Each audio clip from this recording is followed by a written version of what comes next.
out tonight. Welcome those of you on live stream. And welcome to those of you that are going to watch this on a recording.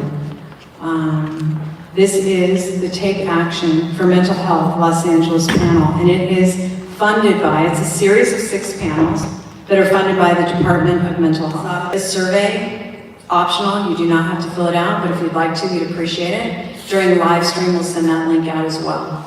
We want to honor the requirements of our grant and let them know how people think and feel. So I want to introduce Dr. Don Grant, who is not only the 2022 Chair of Device Management for the APA, he is a media psychologist. I mean, Don, this man has such a brilliant mind. He's so accomplished. But today, you guys, Time Magazine featured Don's opinion about social media. These are brilliant minds, and they're here for you tonight. And Don, thank you for everything you do for one, and I want to turn it over to you so you can introduce Dr. Timothy.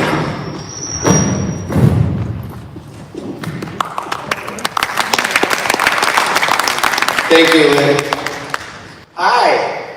The really cool thing about technology, and there are many, many cool things, is we can do something called a hybrid, which I don't think anybody even knew what that was really a few years ago, but now we know. So welcome, hello to all of you in the room, and welcome and hello to all the people being live streamed. For those of you in the room, sorry, not sorry, live stream, yes, I really appreciate it. I know it's very busy, it's a Thursday, it's the end of the week, it's Santa Monica.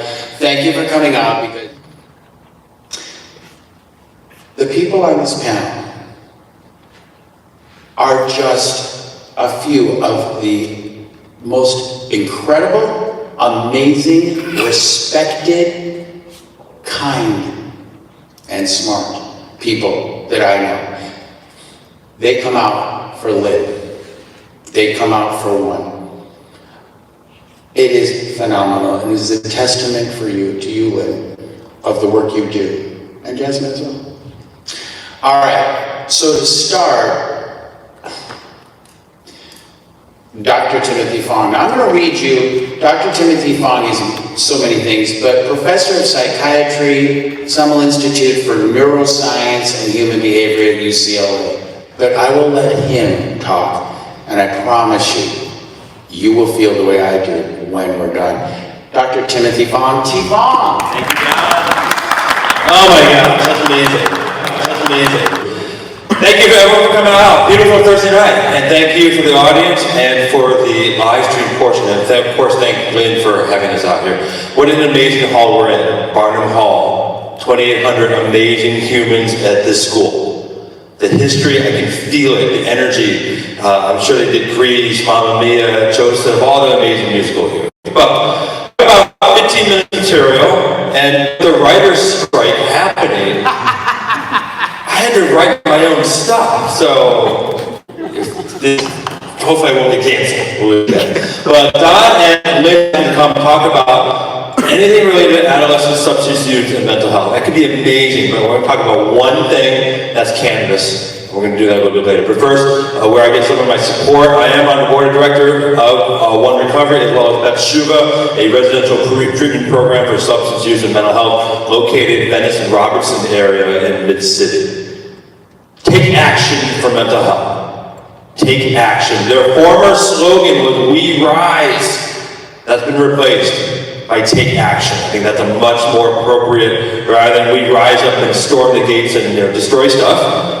We take action about our own health. I want to go all the way back to the very beginning, how I got here. Now, I'm not from California, I'm from Chicago. I came out here in 1998, nearly 25 years ago. But now, that's about half my life. LA is my home now. And we've all seen LA go through so many changes, right? Just the promenade alone. But how I got here today is just by sheer love of what I do. And that's mental health treatment, that's psychiatry, and that's just how connecting people and getting people together. So by trade, I'm an addiction psychiatrist. I work at UCLA. I do 4 things. I do clinical care. I do research on gambling, cannabis, substance use. I do community engagement like this. And then I also do education of our medical students and residents. But at the end of the day, for all the people out there wondering why I do this, is because I still love everything I do when it comes to mental health. So that's why we know I don't have a job, I have a career. All right. We'll start all the way at the very beginning. And this is really interesting for our panel to think about the very basics. What is mental health? We throw out the name about that all the time. We know what physical health is, right? Being able to walk, being able to talk, being able to do all that. And here's how I think about it. Brain mental health is when our mind, brain, and body, when our brain, mind, and body are working well. That's mental health. And mental health really comprised of three things: our thoughts, our feelings, and our behaviors. So the young people in the audience that hear that, you think about, oh, that's what we're talking about mental health. It's what I think, it's what I feel, and it's what I do. That's what mental health is. It isn't just simply being happy. It isn't something being just good. It's thoughts, feelings, and behaviors working well, but the body, the brain, the mind are also working well. It's a nice working definition, I think. So here at medical school in one slide, you can either go to medical school and pay $300,000, or you can think about this one slide. And I think about this, number one, here's one of the things that tonight promises you. What are the signs and symptoms of mental health problems? So a sign are things that we can objectively measure. Blood pressure, heart rate, blood counts, that can tell us how a body is functioning. A symptom is what the patient tells us. I'm in pain, my foot hurts, I can't sleep, I'm depressed. So signs and symptoms are not the same, objective versus subjective. A syndrome, when you put a bunch of signs and symptoms together, but we don't know what causes it. A condition is how you're feeling right now. I'm in a good state of condition, I'm in a bad state of condition. And then we start to get into the fancy conditions that we think about, disorders or disease. A disorder is an abnormal condition, something's not right. Whereas a disease, we know what causes that. We know what causes heart disease. So this is why we use that term, depressive disorder. Because we know there's an abnormal condition when people have thoughts and feelings and behaviors that restrict them or limit them from doing what they want to do. But we don't know what causes depression. I can go all night. But these are some basics I think people have to gather. When they say, I'm focusing on my mental health, it means you're focusing on your thoughts and your feelings and your behaviors. I have a mental health condition. Do you? Do you? Or do you just have signs and symptoms that could become a mental health condition? All right. Adolescent mental health 2023, top issues. We could go 3 weeks on this. But I focus on some of the things that Lynne mentioned. Things that we see every day at UCLA. Things that are happening every day inside this building in Santa Monica High. Right? Sadness, hopelessness, violence, trauma, loneliness, far and away, I think, is one of the greatest drivers of so much pain. Substance misuse, and a term I learned for the first time in my career, 25 years, I learned 2 weeks ago, lethal emotional pain. Has our panel used that? I heard that. That was the first time I heard that, and I was blown away. There was a survivor of a suicide attempt, he mentioned it. I was in lethal emotional pain the day I tried to kill myself. I'd never heard it said like that. That, I think, is unfortunately what we see too often. And think about for adolescents who are experiencing that and unable to talk about their thoughts, feelings, and behaviors. That's really, really why we're here today. All right, so we can think about all those topics, but tonight I'm going to focus on, just for the record, cannabis. Our panel is going to be talking a lot of other things that are focusing on them, but we really want to document this to talk about the impact of cannabis on adolescent mental health, as well as adults. And what do we know about cannabis? And this is a quick story. And this is a case of a patient we've had to highlight how cannabis is impacting mental health. This is Lexi. Lexi's 17. She had no prior psychiatric history, no treatment. She's a good person. She came into our emergency room Labor Day 2022, 8 months ago. Why? Because she was starting to use cannabis for about 3 years, but more so for about a week. She wasn't herself. She was paranoid. She was disorganized. She was hearing voices. She was throwing things. She was arguing with her parents. She wasn't sleeping. Her parents were really, really afraid. And this happened every single day in our emergency room. I actually came in and initially told a story. Yes, I started using cannabis when I was a freshman in high school, or a fresh person. That's how we have to say it. It's about 3 years we did it. Started using every single day at age 16. So it's about 2 years of using cannabis every single day before she landed in our emergency room. But along those 2 years, what was happening? Grades were going down, not hanging out with friends, talking back to her parents. And her parents would say, well, you know what, she's just going through a phase. This is a pandemic. She'll grow out of it. 2 years of her brain being exposed to a neurotoxic substance. Never tried to quit, never tried to stop. No one told her, you need to stop. In the emergency room, 7 days of just hell that the parents were going through. We admit her, we bring her to our psychiatric hospital. She stayed there. Very traumatic experience for everyone, for family, for friends. She's missing school. She's just gone. Gone girl, right? Total retail value, this was $60,000 that it cost for her to be in a psychiatric hospital. This is a major life event. Why does this matter? This is why it matters. Her diagnosis, she was intoxicated on cannabis. She had cannabis use disorder or cannabis addiction. She had cannabis-induced mood disorder where she was, by definition, manic. Wasn't sleeping and all sorts of altered thinking. And she also had cannabis-induced cognitive disorder where her 2 years of using cannabis created difficulties in her brain functioning and learning. All that from a substance that we've legalized and that everyone says, what? It's just weed. It's no big deal. All right, but it is a big deal. The good news is this, is fast forward to now, 8 months later, Lexi is a different person. She's gone no cannabis for 7 months, and in just 7 months' time, all the mental health symptoms that she had in Labor Day 2022 are all gone. She's not on any psychiatric meds. She's back to full functioning. She's got a part-time job. She's doing well in school. She's doing well with her family. And this is the power of recovery. This is the power of how fast the brain can be hurt, but also how fast the brain can heal, particularly for young people. That's a super important message. A few thoughts, random thoughts, just my thoughts and my opinions. I'd love to debate on these, but this is what I see over the last 7 years.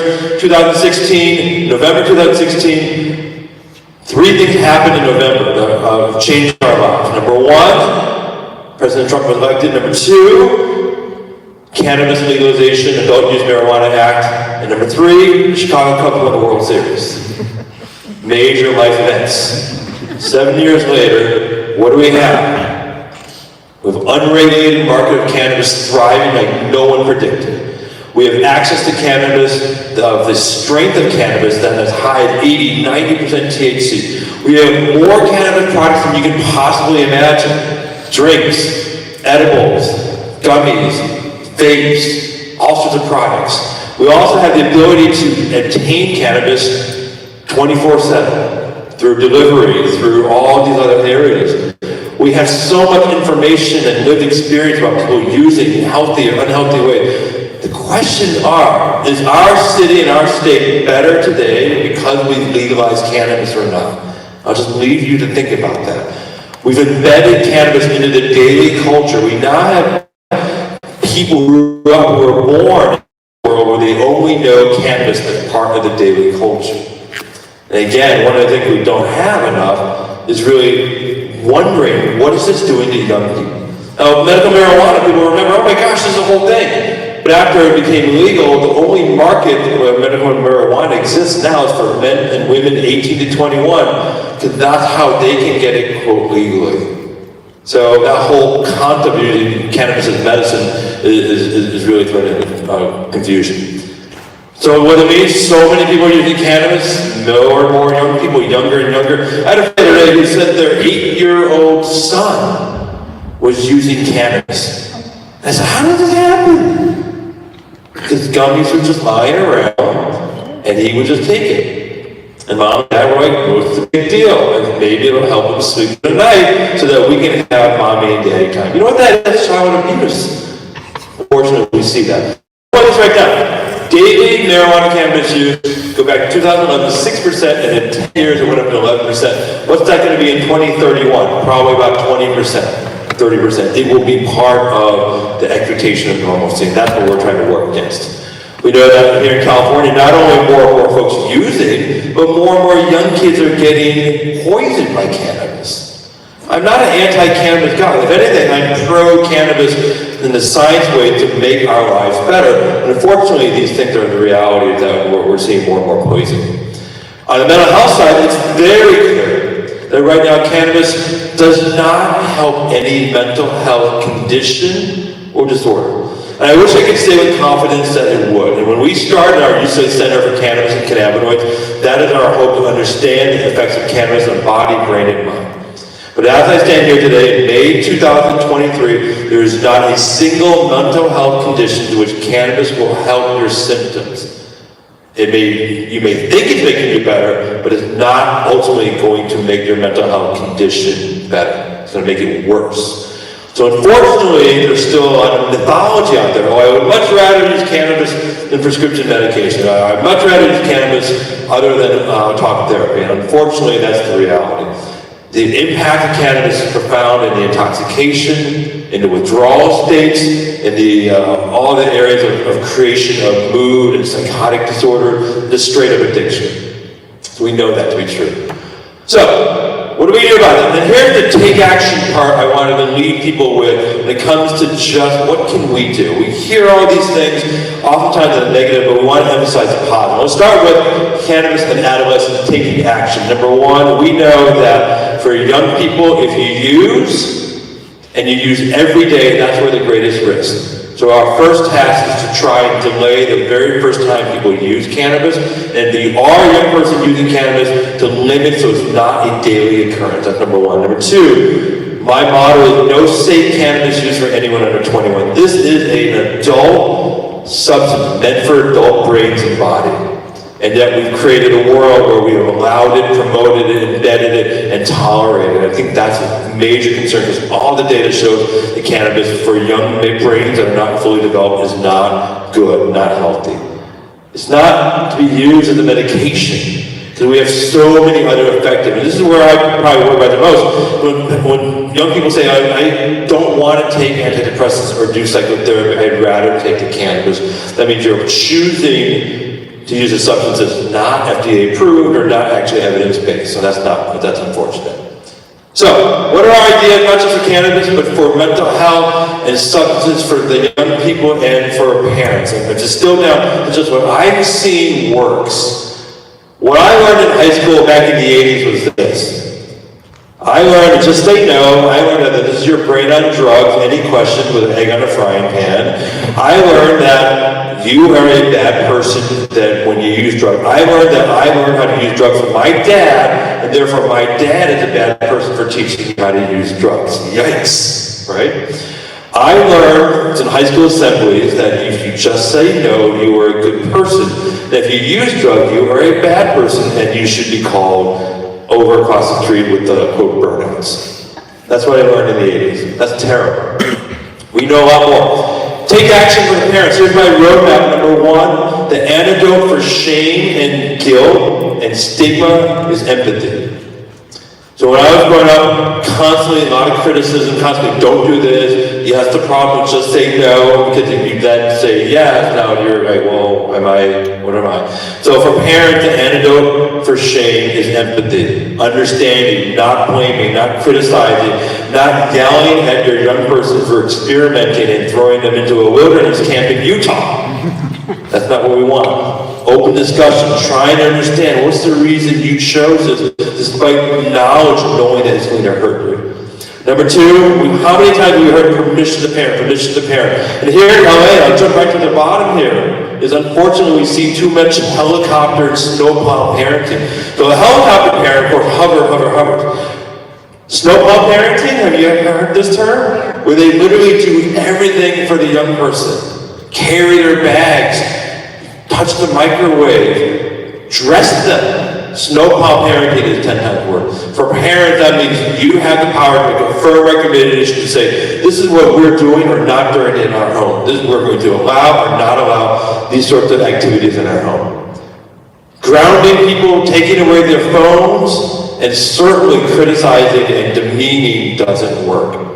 So part of the take action for parents is for you to take action to say, where can I enhance my parenting skills?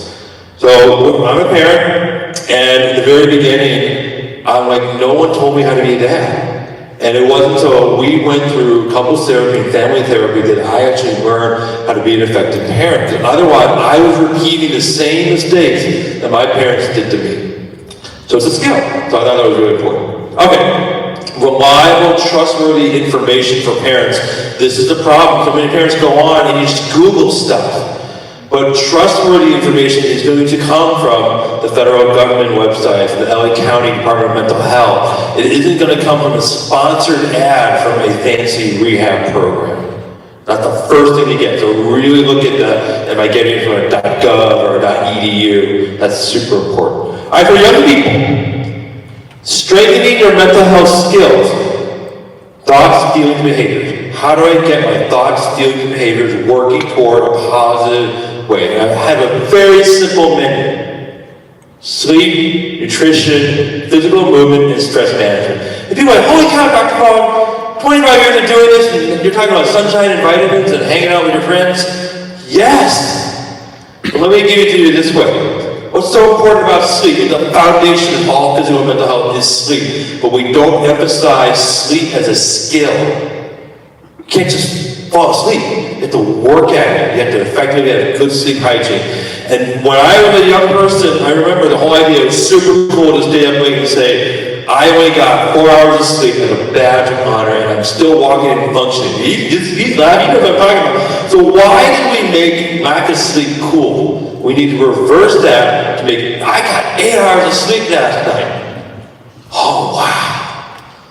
That's amazing. How'd you do it, man? So that's a big problem, to sleep among young people. And this year, with high school, what do? They pushed back the start of school to 8:30. 8:30. Huge difference. Our high school senior son, he's so much better behaved now because he gets that 1 extra hour of sleep. What does that sleep do? It opens up your body, pores, it allows all the toxins to be flushed out. Super important. Number 2, none of this matters if you don't eat healthy nutrition. That means 3 to 5 meals of good quality food. We're not going to go to what to eat. You know what to eat, you know what not to eat. When I was a freshman in college, you know what I ate? Slim Jims and ramen for breakfast. It's a miracle I got through. So obviously we can't be eating that kind of stuff. Physical movement. I don't call it exercise. We call it physical movement. By moving your muscles, it releases the enzymes in your body that ultimately will get the good stuff into your brain. Physical movement. It's amazing how much of that as a young person we don't do. We have to emphasize that. We'll talk a lot more about stress management and all that. But for the young people out there seeking out mentors and guidance, none of us get where we are unless we have not just one, but many, many different mentors out there actually getting help. But one of the problems we've created in this world is like, oh my gosh, for adults, they're like, you know what, because of all this stuff, I'm not going to spend time with this kid who's not my kid. I don't want to be accused of anything. And that's a real problem, I feel like. For young people, get those mentors. Obviously school, but it could be neighbors, it could be coaches, it could be a therapist, it could be other people you go. That's how you get some support. The other take action here is for young people, develop the skill early on. So I'm very excited to say our son, who's 17, U.S. Charter, got into UCLA. Holy cow, right? And I didn't do anything to get him in there. You know, everyone thinks I bribed somebody, but that doesn't work anymore. But here's why. As a young person, he developed a bunch of skills. He plays the trumpet. He plays high-level hockey. He has a job where he's making money. Brian Shavice on Chantel. He did some service. He worked on a lot of things that he would develop confidence. He was good at stuff. And things that he wasn't good, he at least tried. So for young people, I'm not good at anything, you've got to start somewhere to be eventually good at something. And lastly, this is the biggest part, firm up human connections. You're gonna hear about that all over. How do I do that? Unfortunately, we know, we just had the Surgeon General's report this week, talking about how loneliness in America is equivalent to what? Like smoking 15 cigarettes a day. We live in the greatest city on earth. And how many times do we see with our patients, they say, I'm bored and I'm lonely, I have no friends. I wish for you as a young person to say, how do I go out there and make those connections? You start out with groups like One Recovery, you start out with developing your social skills, you firm that up, you say, I'm going to get on my phone, and I'm going to actually talk to people. So, let me skip over this part, because I want to really emphasize the LA County resources, LA Department of Mental Health. Their annual budget is $1 billion with a B. And they have a tremendous amount of resources online and in person to help people. There's a crisis line, 988, which is a federally funded thing. They also have a tremendous amount of helplines available here. There's lots of drop-in centers or lots of treatments you can get from the LA County Department of Mental Health. But even more so, our Department of Psychiatry at UCLA, we have appointments.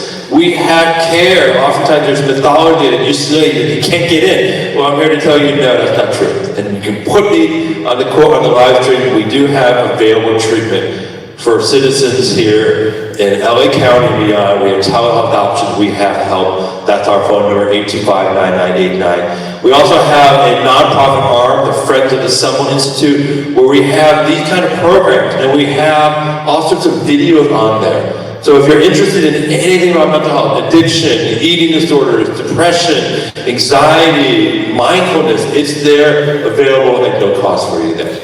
All right, so with that, I'm going to stop those comments. We have an amazing panel here. Everyone's gonna have a few minutes to talk about some of their areas, but our messaging here today, again, is about taking action. And you take action for your mental health, the thoughts, the feelings, the behaviors, every single day to say, what am I going to do today to make my mental health a little bit better? I think that's the starting point. I say with a lot of my clients, what are you going to do today to make your mental health just a little bit better? Thank you, Don. Thank you, Lynne. Thank you, everyone, for coming out on a beautiful Thursday night. And now we have the panelists. Don, you're going to run through the panelists, and then we have Q&A from the audience as well as from the interweb. So I'll give this back to you, Don. Thank you. Dr. Timothy Fong. Was I wrong? I was not wrong. All right, so now I get to have just a few minutes to talk about some things. And Tim, thank you. And we'll get to the panel. But again, I want to thank you all for being here. Teen mental health. If you're here, or if you pay attention, you're aware the kids are not all right. CDC released their biannual survey in February. The numbers are not good. But in terms of what I do, and I say this all the time, I am not anti-technology, I am not anti-devices, I use them, I enjoy them. Like I said earlier, we can utilize them and they're great. Nothing wrong with them. A lot of times I'll hear the kids be like, oh no, don't get me with that guy, he's gonna take away everything. No, not necessarily. And it's not even sustainable long term. I teach healthy device management and the practice of good digital citizenship. But in terms of the teen mental health and adolescent mental health, so we're looking at it in my silo. And okay, so teen mental health was stabilized for decades. It just was. And then in 2011, we started to see, based on some research and some surveys and studies that came out, some of them were from the CDC, one I referenced earlier, we started to see that something was different. So teen mental health was stabilized. And then in 2011 and 12, we started to see this extraordinary and unacceptable rise in anxiety, depression, and self-harm, and suicide, and one, of course, is too many. So we're looking at, as psychologists and researchers, okay, what's going on? Everything was fine. And sure, things have changed, and sure, the beginning of 2000 were difficult, and the dot-com bubble and burst, and okay, but what is so significant? So we've got to look at what is causing, what is the variable that could be causing this incredible rise? This is my hypothesis. It is not been proven. What changed? Well, in 2007, on July 29th, you were talking about what happened in 2016. The Cubs, really? In my world, something really, really, really profound changed. Okay, so, just a little backstory for me. I have something, because I like to define terms. I am one of the last generations that is referred to as a digital immigrant for Gent Prize. Can anybody tell me what a digital immigrant is? Now, I also know, and I warn you, these are all safe, because I've learned in doing this, that when you walk out on a stage and you say your prices, I could be throwing anything and you all will kill yourselves for it. I promise you these are safe. But for the chance at a prize, can anyone in this room tell me what's a digital immigrant? Yes? Wow! The not digital immigrant clue is the only one who either knows the answer or is bluffing and wants a prize. Yes, sir! What is a digital immigrant? Someone like unfamiliar with technology who didn't grow up using it. Careful now, careful. Because if you say, hey, boomer, you're right there. Give me a little more. So a digital immigrant is someone who what? Isn't familiar with. Didn't maybe what? Oh wait, you're still in. Someone wants to get a puck on the side of her helmet too if she gets the goal. Go ahead. You can phone a friend. It's someone who didn't grow up with technology at their fingertips with a cell phone that they could utilize at all times. Prize for you and prize for you. Thank you. Yes, I'm a digital immigrant. I did not grow up with all this technology. When I was growing up, we had a beige phone on the wall. We didn't have a lot of money. We had like the basic plan. My friends had like the cool green ones. We couldn't. Like, no, we have the beige one. And then my mother designed the entire kitchen around the beige phone. It was weird, that kind of thing. And I think back, wow, the kitchen was very beige. Oh, because of the phone. Someone asked me, I was presenting at a conference on Monday, and someone said, did you have the one with the push buttons? I'm like, we're not fancy. I hit the dial. So that was me growing up, and I'm going to tell you right now, if that phone rang, which it did during dinner, if we even looked at it, we got the look from my mother, and that was not something even my dad tried to avoid that. So that's a digital immigrant.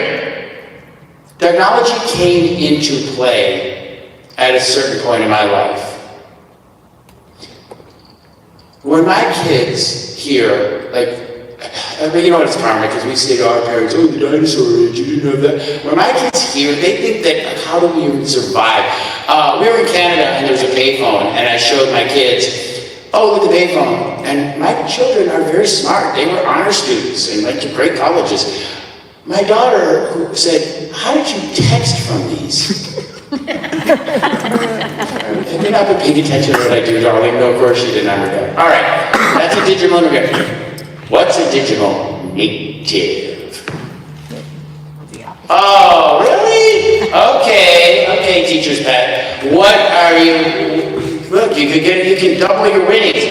What's a digital native? Digital native. A digital native is somebody who grew up from a very young age with technology at their fingertips. Yeah, we all know digital. Yeah. All right. Now, last thing before I move on.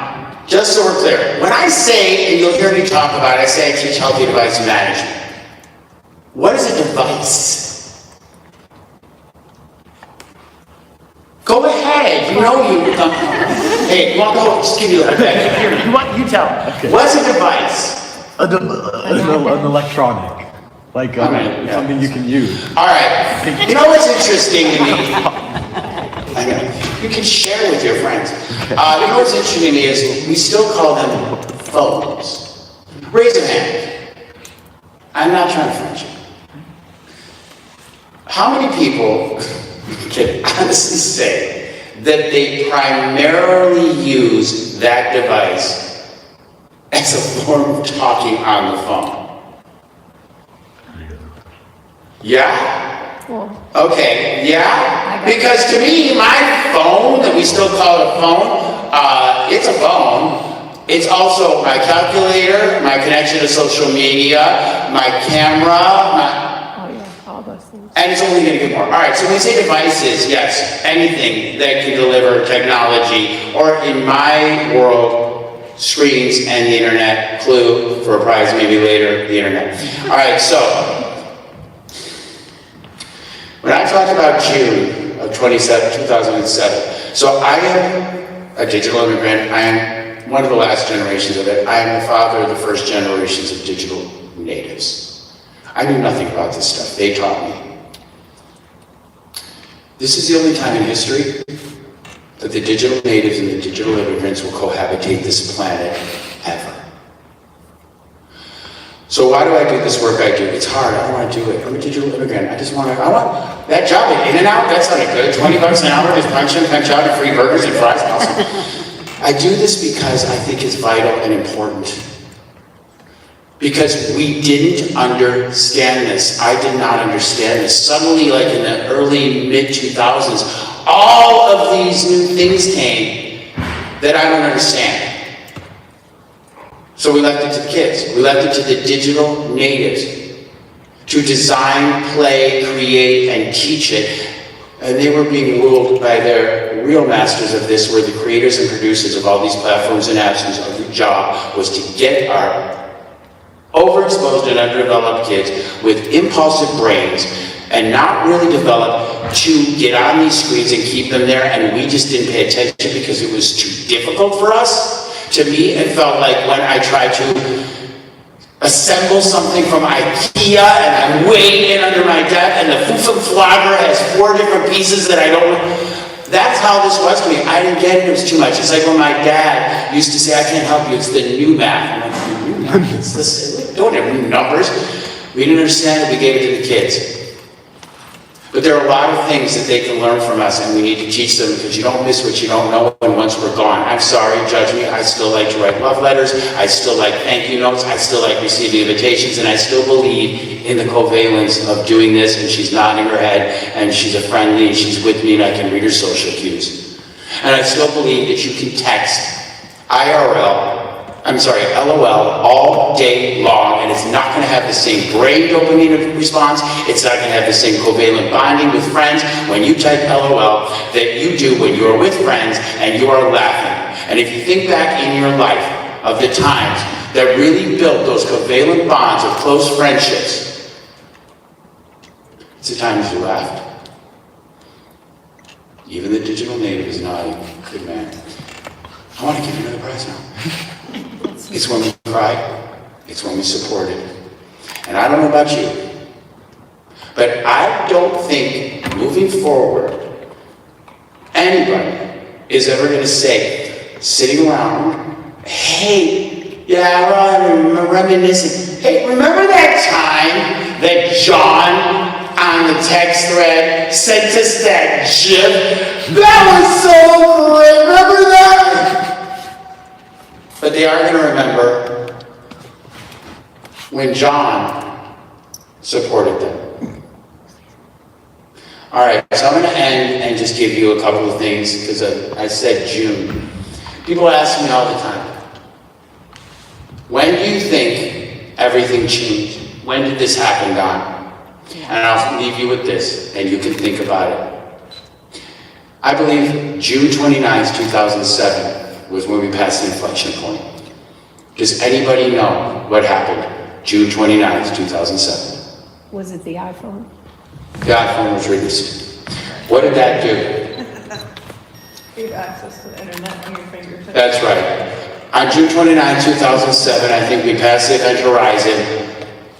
The internet became portable. All right, so I want to introduce our panel, and they have some questions that they have been given and have been posed to them. So first I want to introduce John Lieberman. John Lieberman I've known also for a long time. Again, anyone on this panel is a real deal. John has worked with adolescents for a very long time. He started in the trenches because he cared, and he's fought, and it's hard to do, and he worked his way up. And now he is the head of Visions, and he will tell you maybe more about that. And I'm really, really, really happy to see you. John, I'm going to turn it over to you for your question, sir. Thanks so much, Don. Lynn, and One Recovery, it's really special to be here, but mostly thank you for everybody who showed up and who's watching, because this is so important. These auditoriums should always be full. We see so much about what's going on with substance abuse and mental health. We talk about it, we hear about it, but then it's not usually, it's kind of like, it's not me, and then also we live in a world where we don't really want to think about it, and stigma is a big piece of dealing with substance abuse and mental health, and it's one of the things that keeps people from getting the help that they need. Dr. Fong, thank you for bringing up the issues around marijuana, THC. I remember being at an event with our medical director, Dr. Lewis, about 30 years ago in Malibu, when we had people yelling at us about, why marijuana is natural and stuff like that. And what Dr. Lewis said then, he said, I'll say one thing and I won't argue with you about it. He said, I don't see why we are okay with another alcohol when alcohol-related accidents was the #1 way we were losing kids at that point.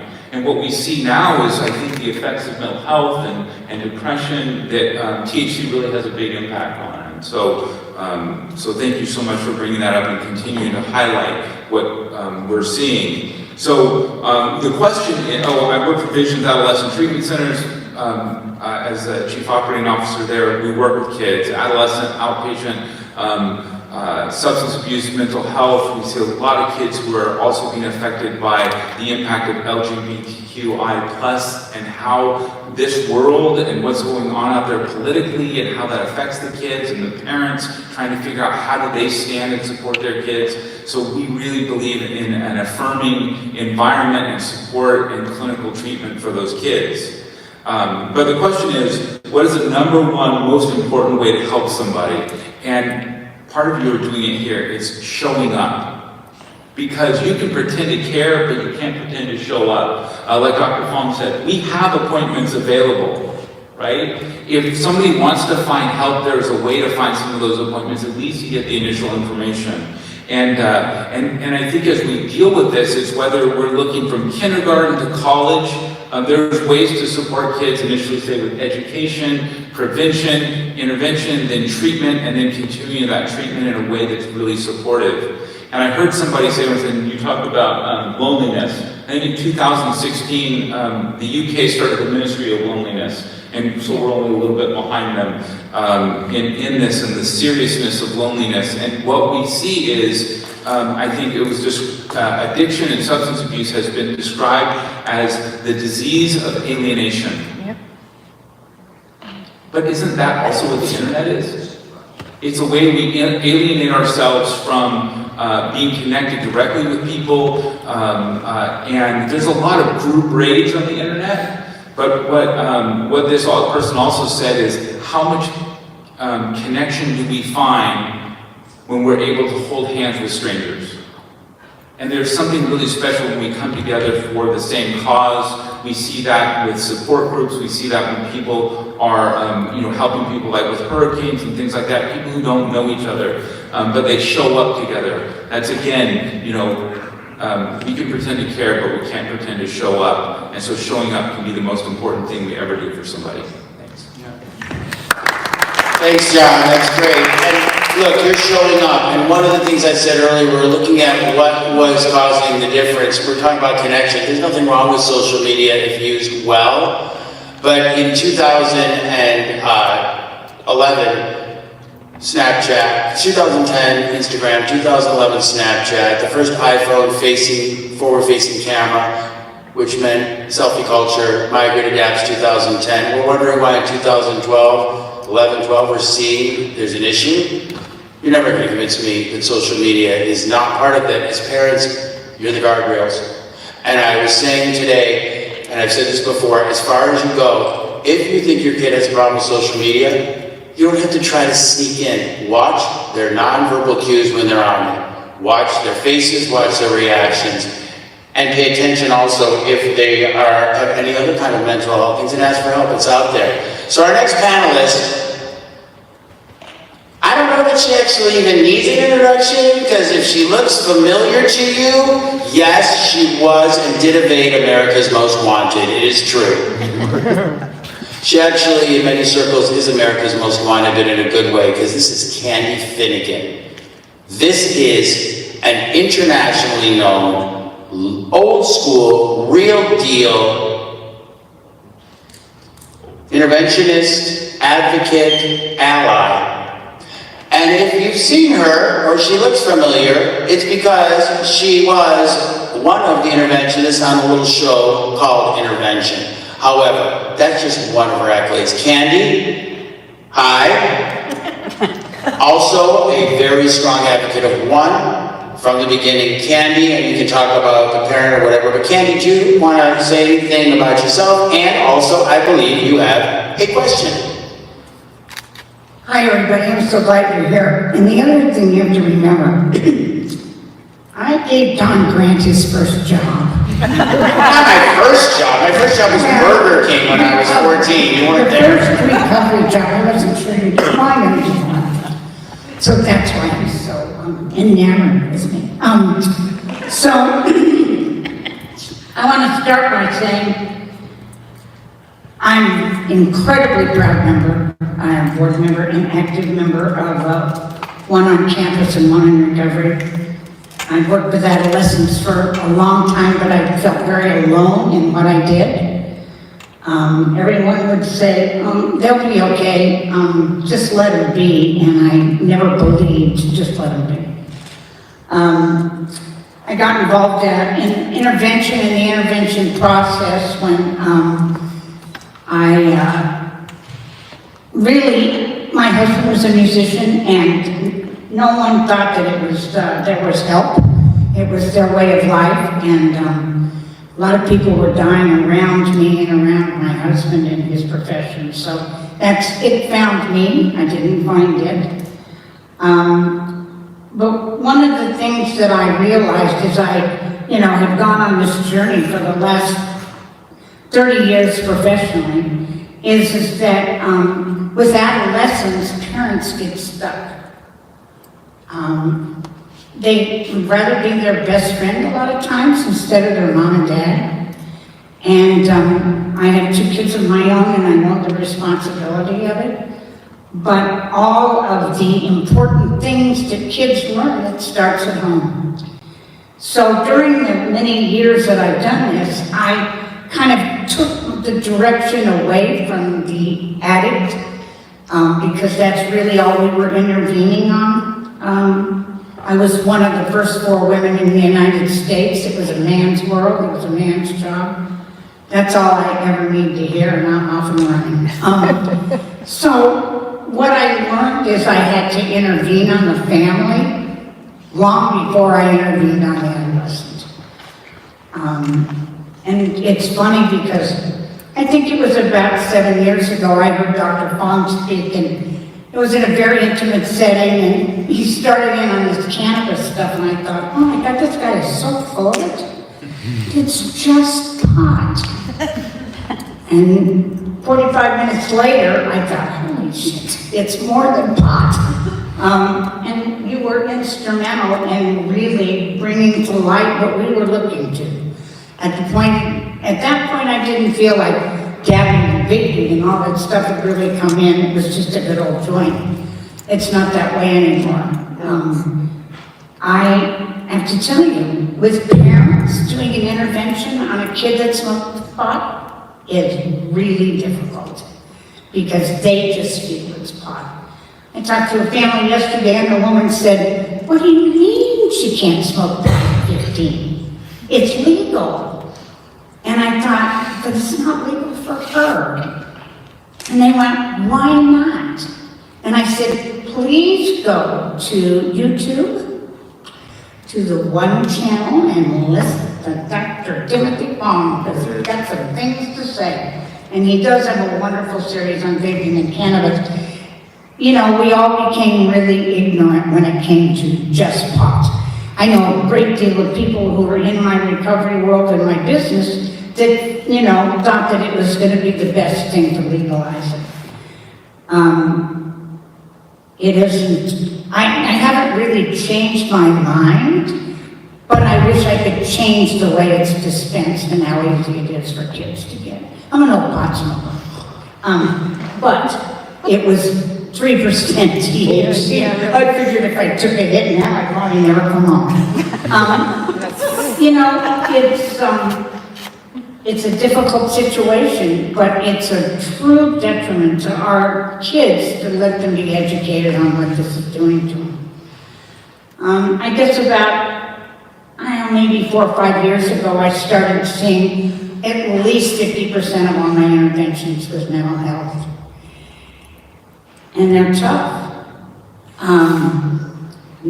A lot of people have started taking their kids to get diagnosed with ADHD at a younger age. They've been on medication. They like the medication. A pill will fix it. If they can't sleep, there's a pill. They can't get up, there's a pill. They want to lose weight. I mean, you know, all you have to do is just run down CVS or any other drugstore and look at all the things that this pill can help with.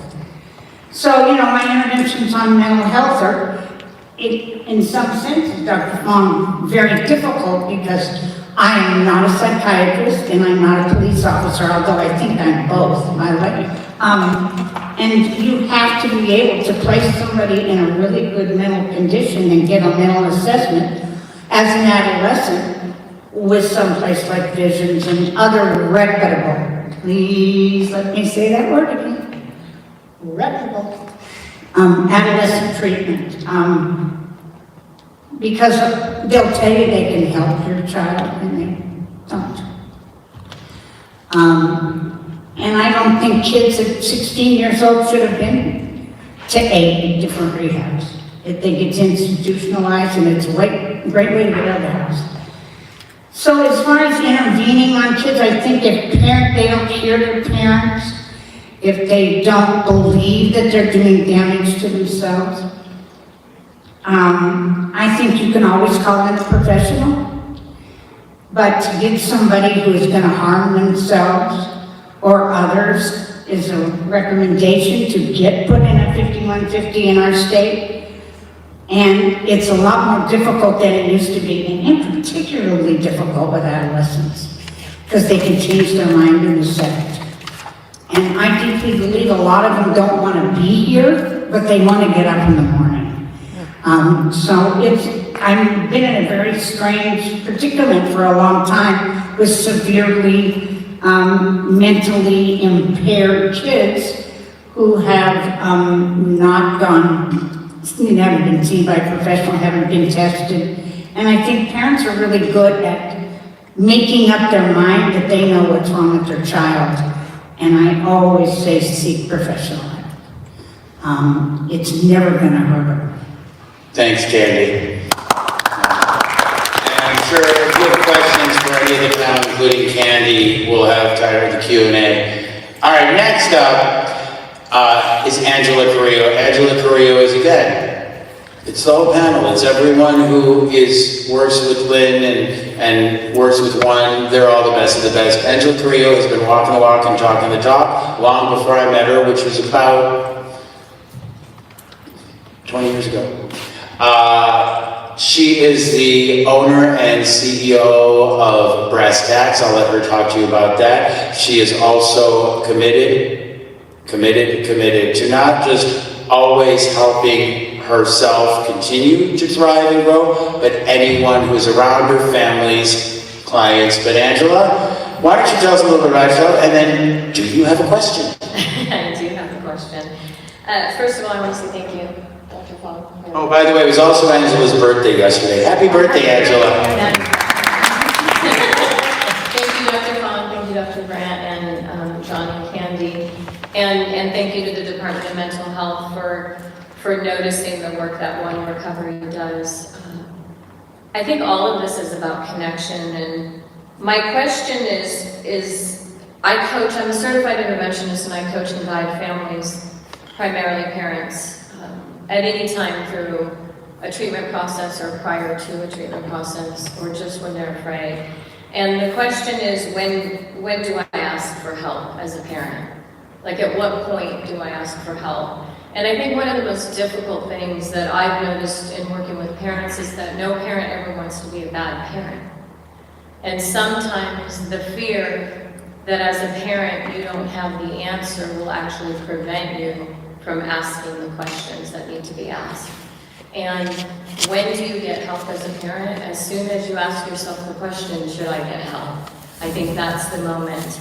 And in parenting, one of the things, I work with a lot of adults who are on the other side of adolescent, which means I see a lot of the decisions that parents made with their children when they were adolescents, and maybe they've gone in and out of treatment episodes, or maybe they didn't get professional help and now they're an adult, and the results of the parent not being willing to get support because they were afraid or because they were ashamed. You know, now is the time to have the conversation. And as we look at, as this panel, as Dr. Fong, as Recovery, as the Department of Mental Health, looks at how do we make the changes that are needed so that people can get support for mental health, I want to invite parents to change the conversation at home. To be able to be a proactive and positive parent and model the behaviors that you would hope that your child would actually utilize. What happens from my perspective in working with parents is often the parents, and you talked about the snow plowing in the sense where a parent is doing too much for their child. But what I think is a parent who's afraid is actually trying to fix their child rather than trying to support their child learning how to cope with the challenge they're facing. And One Recovery talks about that a lot, right? That when the kids gather in a group, that the goal is that they learn healthy coping skills because life is going to happen.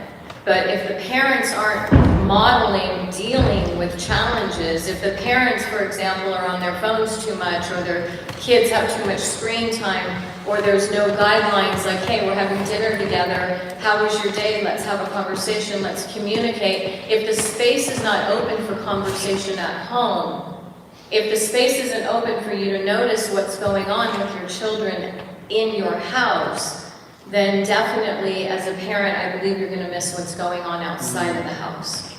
So my continued ask of all parents is to ask yourselves, am I parenting from the values and the beliefs I think are important for someone to learn about how to live in this world, or am I parenting from a space where I'm afraid and I'm not able to give my children the skills that they're going to need to navigate life? That's great. Thank you, Angela. Okay, parents. All right, well, there was a question for Dr. Tim Fong. You ready? All right. I coach and befriend many teen, Gen Zs, and millennials. The youth often tell me that if they were thinking and talking about suicide, their parents, as some are, their parents would never know or be able to tell. In other words, the signs are more nuanced. Is there any advice for parents and educators to identify at-risk kids?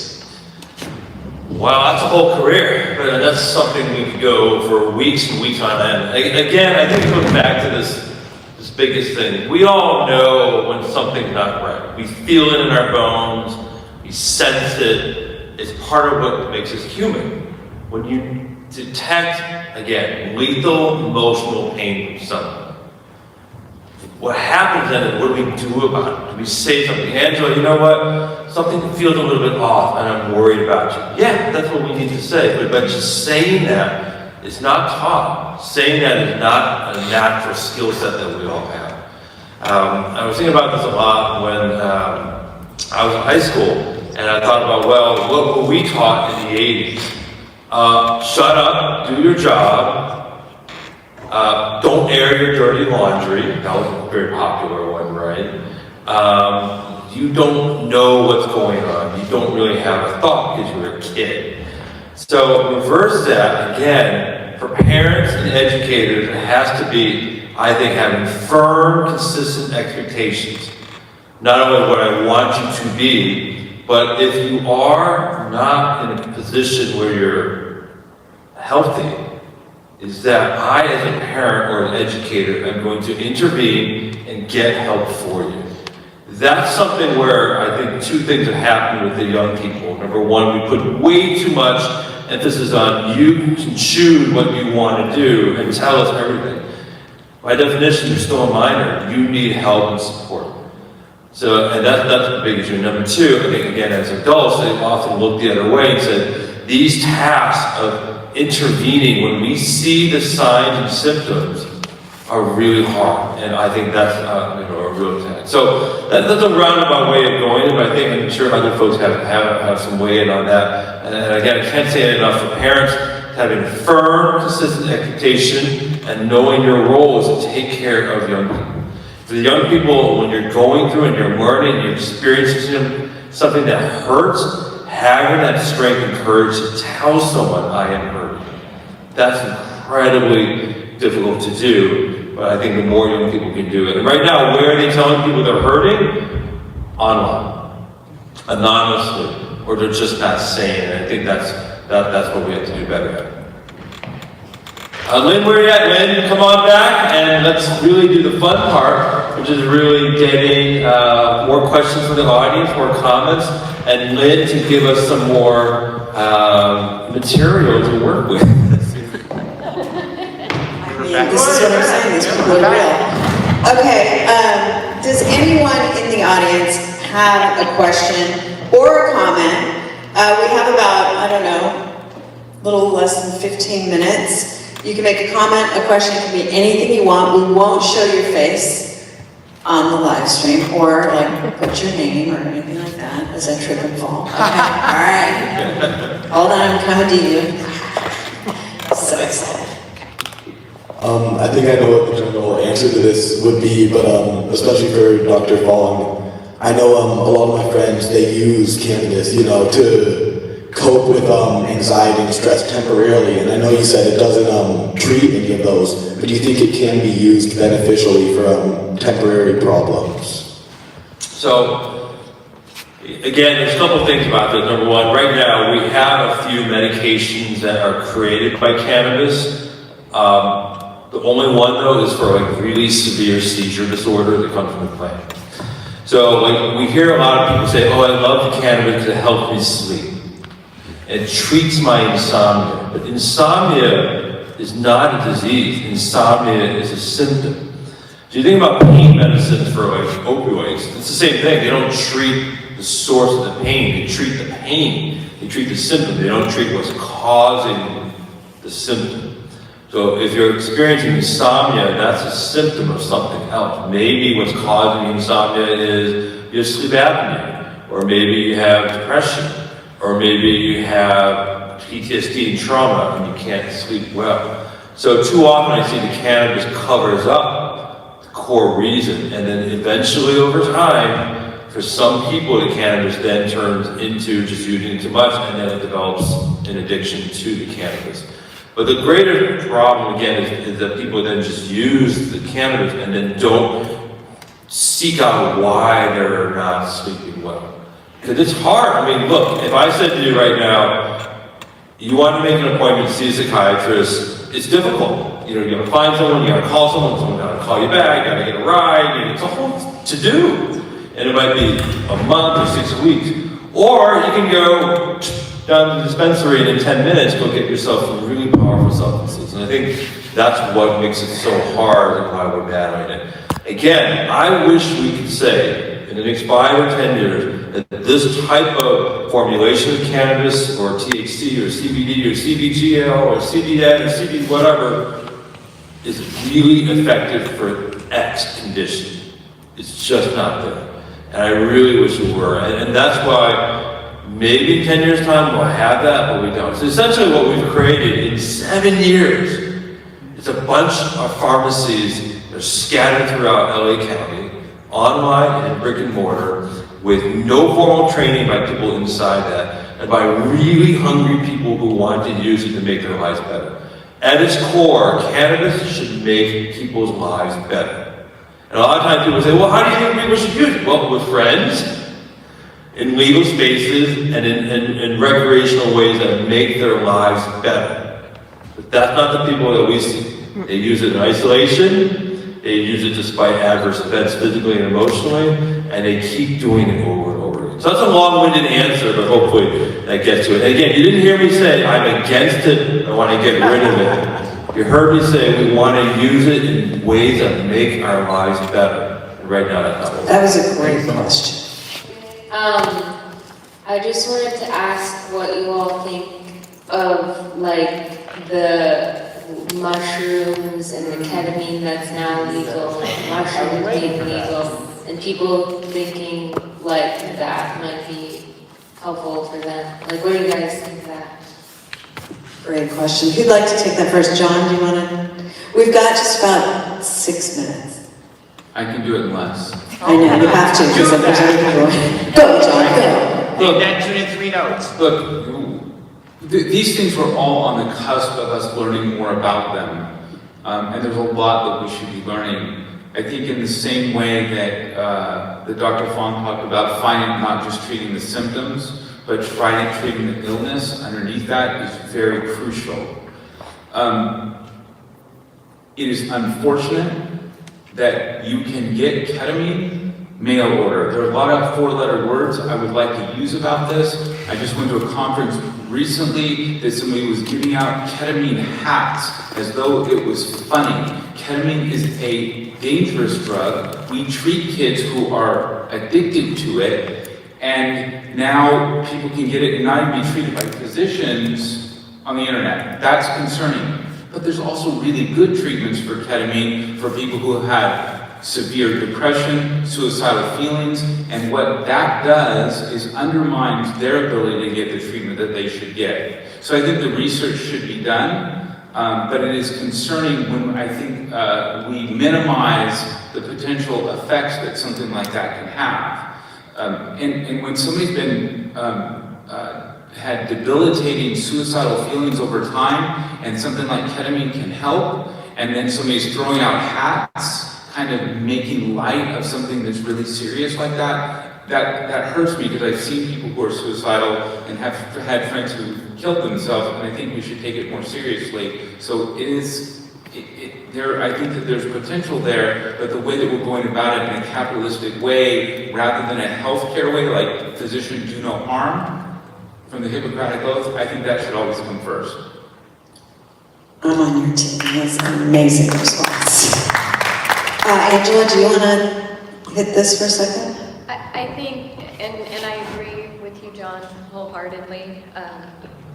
I agree with John wholeheartedly. I think that ketamine is an option that is very important, especially for depression and suicidal ideation and suicidality, and I've actually seen the efficacy of it work with clients. And on the other hand, I do think it's important that you see a mental health professional and that there are other ways first to try and learn how to deal with what's bothering you, how to find the source of it rather than just medicate the symptoms so quickly. I really think it minimizes our ability as humans to develop coping skills to deal with life when we medicate things so quickly, and especially with such strong medications. Thank you. And do you mind, Dr. Fong, will you hit the mushroom? Will you also hit the mushroom? Yeah. Okay. Yeah, look. It is a good question. Again, just a reminder what these are. Psilocybin, mushrooms, MDMA, ecstasy, synthetic, they're all different substances. We've had psilocybin for thousands and thousands of years. If we really were the answer, we'd be using it, for thousands and thousands of years. So the biggest thing, and John hit on this, is that we want instant results instantly. And we all want this magic pill that's going to cure it and put us into a state of nirvana. In the 80s, that was folate. In the 90s, it was Sammy. In the 2000s, it was gabapentin. In the 2010s, it was like different antipsychotics. So the technology isn't there. The promise is very fascinating, but it's never going to be realized as this magic, literally cure. Now, we have seen some results, but again, it's very much like the cannabis story, where it's a distraction from the other things that really, really we know work. And that's developing grit, developing resiliency, and dealing with trauma in much more effective ways than just taking mushrooms. So I was on a plane last week. It was very fascinating. Struck with a conversation. This is a perfect example of what I'm talking about, where you develop connections, where I actually like talking to strangers on planes. Yes. And my wife said, "Why do you do that? Why do you do that?" And I'm like, "Because it's just entertaining." And so this is how I always start the conversation. "It's nice to meet you. Thanks for sitting by next to me. Is there anything you want to talk about today?" You're like, "What? What are you, like, some sort of shrink?" I'm like, "Yeah, actually I am." But the woman next to me, a wonderful woman, was telling me about how she orders psilocybin from the internet. I'm like, "Well, where? Show me this. Show me the website. Show me the packaging." And I'm like, I asked that basic question: is your life better because of you getting psilocybin? Absolutely. I said, "What's in that packet?" "No idea." So I said, "For all you know, it could just be dust." But she insisted that the idea, that in itself was what is making her happy. So I think 10 years from now, when we do this panel again, we'll have more data, and hopefully we're not talking about the psilocybin crisis of 2035, but potentially we may be. So, but with that, we'll leave it. Fascinating, fascinating stuff. That's why we should continue to get involved in the innovations of mental health, but not get sucked up into the world that this is going to cure all and heal. Thank you so much. And we're going to have each panel member just make a closing remark, but I want to let you all know that if you go to the takeactionlac.com website, we have 4 more panels that are happening. Some of these members are on those panels, and we will be live streaming. You can ask questions, you can email us those questions, you can come out in person, and those also, I mean, I want to say, okay, I won't say hundreds, I'm going to, okay, and I could be wrong, and I'm okay with that, but hundreds, okay, tens of, what am I trying to say? Tens of, no, there's just a lot of other events, is what I'm trying to say, by some really great people, and so I just want everybody to know it is Mental Health Month of May, which I finally was able to say it, but you know, every day is a day to consider one's mental health and to be a positive influence on somebody's life. And the one thing I want to say, and it's my new soapbox, I have many, is that adolescence is not a diagnosis. It is a stage of development. We need to create space where kids get to make mistakes. And going off the old motto of take action, you know, they need the opportunity to rise. And we have to offer them a safe place to do that. We don't need to cancel this next generation, because actually this next generation is probably going to save our lives. Because they have no choice but to be the most resilient. And I agree with you, Coach. They are amazing. They are amazing. So I'm going to give everybody, you're going to get a minute, closing remarks, something you'd like somebody to know, but I also want everybody to know on live stream, please put your email in if you're willing to do the survey online for the live stream, and we'll put the link in there as well. But in person, we will have those surveys on the way out. And it is about this event, but it's really more about mental health. So if you're willing to do it, it's not revealing anything about you. Please participate, because when we all participate, then things change. That's how that works. So I'm going to start with you, Don Grant. Are you aware of what a minute is? I'm not sure. I know. Hi, thanks. And thanks, Jess, behind the camera. Thanks for doing this. Okay, so take action. You're here, your parents, you're on live stream. Social media is not going away. They can take away TikTok, and there's already one actually gaining traction behind it. So what I'm going to say to you is take action. Whatever the social media sets are, don't be afraid of them. Learn them yourselves. Find out what they are, how they work, look at the liabilities, look at the risks, and then talk to your kids. And I'm going to give you my take action. Play the digital immigrant card. Say, I don't know about that. I'm reading all of this legislation. Is it really that bad? Don't tell them. They're going to roll their eyes. It's okay. You rolled yours, probably your parents. Let them tell you. Say, have you ever heard of anyone? Because cyberbullying is big, it's huge, it's the silent thing. ask them, have you ever heard about this? Do you think this is preposterous? Is this a bunch of people? Let them tell you their thoughts. Have they ever seen, and hear what they say. But find out what they're using, how they're using it, just like you would with any toy you bought them growing up. Thank you, Don. And Don will be going over that at Calabasas on May 18th, and then also on, no, May 16th. I didn't, yeah. Yeah, you are. And also, really, I mean. No, 16th. And also, yeah, I'm right. Okay, that's kind of what happens, okay. But also May 22nd at Alverno High, so if you cannot be there, know that we will be zeroing in on that, so join us on live stream. Go ahead, John. Thanks, Lynn. You're welcome. One of the patterns that happens with the stigma of mental health and substance abuse, and Claudia Black talked about it a long time ago, is don't talk, don't trust, don't feel. And what one is about talking, trusting, and feeling. That's what the intervention is about. That's what all we're trying to do, is to learn to trust, to talk, and to feel, and do that in a safe place with the help of others. Thank you, John. Good. I really seriously want to thank the Los Angeles County Department of Mental Health for believing that one, and all of us can carry this message. On this little piece of paper it says hope, recovery, and well-being. And I think that's what we're all striving for. But Lynne in particularly, and all of us who are associated and affiliated with one, believe that it's possible.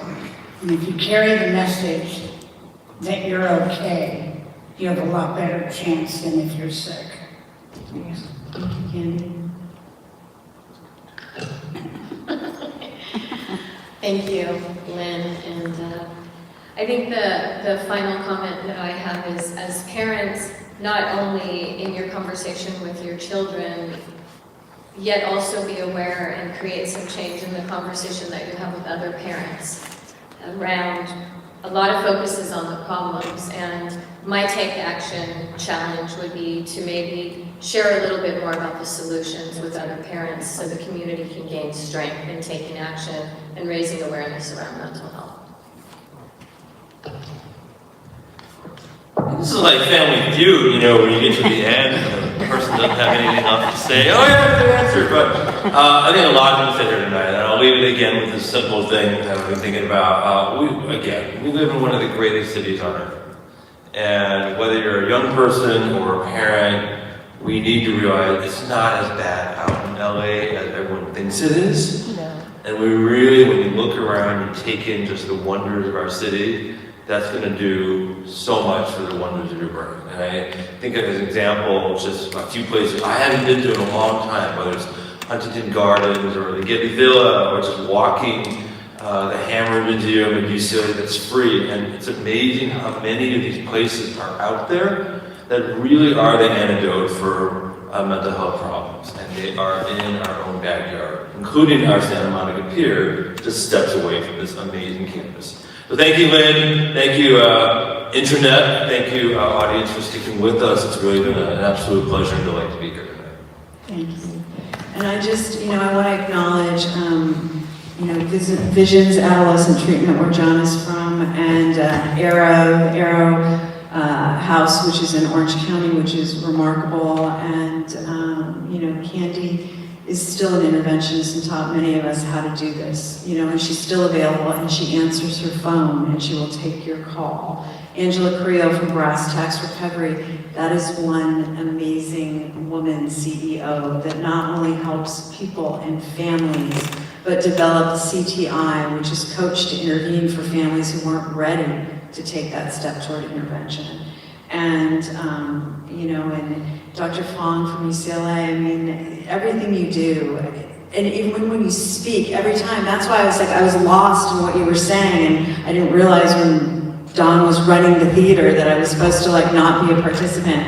And Don, he is the national advisor for Newport Healthcare. There's some really incredible people in this room, and Mission Prep, and we've got Sustained Recovery here, and Waves to Recovery. There's people in this room that are doing great things and great work. And, you know, I've been around for 39 years in adolescent mental health, and you can either love me or hate me, because trust me, that's how it goes.